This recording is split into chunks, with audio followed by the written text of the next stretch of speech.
Želej, gratulujem k tomu víťazstvu. Dnes si zahrala plus 9, čo je podstatné zlepšenie oproti predvčerajšiemu a včerajšiemu dňu. Otázka, čo sa zmenilo v tvojej hre v treťom kole? No, v treťom kole sa zmenilo veľa, že som viac trénovala. Zmenili sa moje čipy, boli o mnoho lepšie. Nahrávala som si k jamke lepšie a to som iba doťukávala. A zlepšili sa aj moja dlhá hra. Kľúčový moment tretieho kola z tvojho pohľadu, kde sa to zlomilo? Kde sa to zlomilo? Alebo čo myslíš, čo najviac prispelo k tomu víťazstvu? Asi tie čipy, lebo fakt boli aj niektoré z dosť veľkej vzdialenosti a pomohlo mi, že som ich nahrala tak blízko. Ako sa ti hralo dnes so sestrami Drocárovými? Bolo to v pohode, my sme kamarátky, takže sme sa aj rozprávali, sme sa pobavili a som rada, že som s nimi mohla hrať. Aj si mala počas turnaja možnosť sledovať nejako výsledky Emine na European Young Masters v Maďarsku? Môj tréner ma bol pozerať na 9. jamke aj tak a povedal mi, že ma bola po 9. jamke plus 2, tak som bola rada, že obidve hráme dobre a bola som spokojná s tým. Super, na ktorých ďalších turnajoch ťa ešte uvidíme túto sezónu? Neviem, ale plánujem mať ešte dosť turnajov. Takže Monika, gratulujem ti k víťazstvu. Ty si dnes začínala z 10. jamky. O koľkej si mala dnes tea time? 8:50 to myslím bolo. Nebol to problém začínať takto skoro z rána, ešte k tomu s dažďom? No, ako prvé dni som začínala tak o 12:00, tak teraz to už bola taká zmena, ale nejak mi to neublížilo. Nevadí mi to vôbec. Jasné. Ja som sa dívala do tvojej scorekarty na druhej deviatke. Pravdu povediac, vyzerala trošku hrozivo. Čo sa stalo na tej druhej deviatke, teda respektíve na tej tvojej prvej deviatke? No, tam som mala trochu problémy so zdravím a začalo boleť koleno aj rameno, tak som si dala tabletku a potom to už išlo.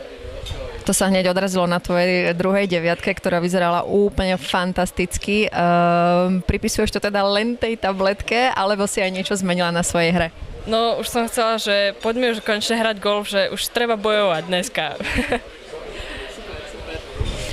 Padli tam aj nejaké berdiky, tuším, na tej druhej tvojej deviatke?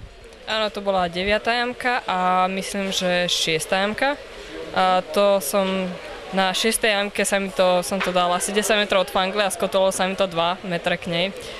Tak to bolo také úžasné a hneď to padlo, aj keď so šťastím. Obidva so šťastím mi padli. Aj si mala možnosť troška sledovať svoje konkurentky vo flajte. Hanka Dzubaková zahrala včera výborný výsledok. Hej, sledovala som ich a Hanke to tiež veľmi pekne išlo, ale potom sa jej tak trochu prestalo dariť, no čo už. Takže Peťka, gratulujem k víťazstvu v tvojej kategórii. Dnes si zahrala úžasných 74 rán. Čomu to pripisuješ? Kde nastala zmena oproti tým predošlým kolám z tvojho pohľadu? No dneska mi bol kadiť tatino, čo mi veľmi pomohlo, lebo veľmi dobre vedel poradiť palice aj údery. A asi to bola tá najväčšia zmena. Tebe sa začalo dariť približne na tej 14. jamke 3. kola, odkedy si šla v pare.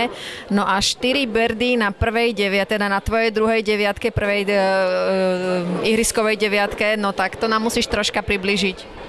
Lebo ja som začínala od 10 a prvé 4 jamky som bola nejak v strese, že musím to vybojovať a nejak som dala 5 pád a také srandy, tak som zahrala prvé 4 jamky plus 7 a potom som sa už zozbierala, že no takto to ďalej nepôjde a nejak som to dobojovala. Super, a aspoň jeden z tých berdíkov, ktorý sa ti podaril teraz ku koncu turnaja, aspoň nám ho popíš, troška nám to priblíž, ako to prebiehalo. Ktorý sa ti páčil najviac? Najviac? Asi na trojke, lebo na tej jamke nikdy nie som na greene druhou ranou, nikdy. A teraz som dala pol metra od fangle, tak z toho som bola asi najšťastnejšia. Výborne, posledná otázka. Čaká vás dovolenka, predpokladám, ešte nám ty nie, iba tatino odchádza. A čo budeš robiť, kým budú rodičia preč? Ja asi si trošku oddychnem, budem doma s bratom a teraz sme mali mesiac v kuse turnaje, tak dám si pár dní oddych a potom sa trénovať na jamkovku. Jasná, a teda darí sa ti aj cez prázdniny trénovať, hej? No jasné, najviac, hej. Takže Karolina, stala si sa vo svojej kategórii víťazkou, slovenskou, národnou. Ty si pred chvíľkou povedala, že nie je veľmi o čom hovoriť. Moja otázka je, prečo si myslíš, že nie je o čom hovoriť? Tak hra nebola bohoviaká. Tak nie veľmi vo hre, ale v hlave.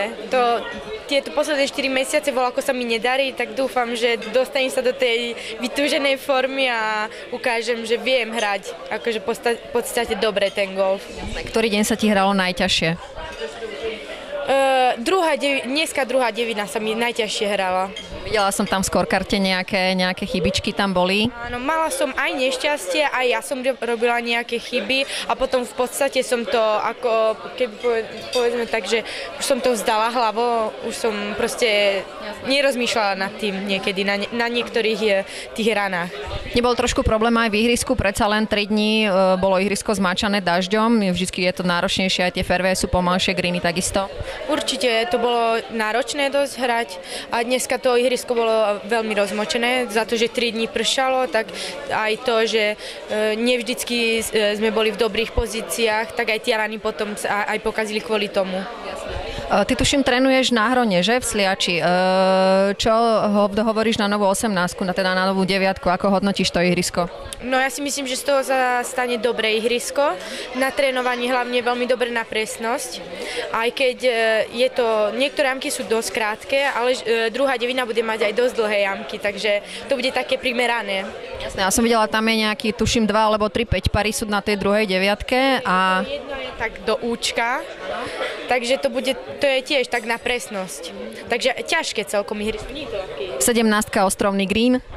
No, to tiež, tak tam na Sliači sú také a treba byť presný. Jasné, moja otázka posledná, na akých ďalších turnajoch ťa ešte uvidíme vlastne v tejto sezóne? Tak dúfam čo najviacej. By som chcela čo najviacej hrať, aby som sa čo najlepšie do formy dostala. Určite pôjdem na majstrovstvá Čiech, potom do Maďarska, na majstrovstvá na rany a to, čo bude. Tak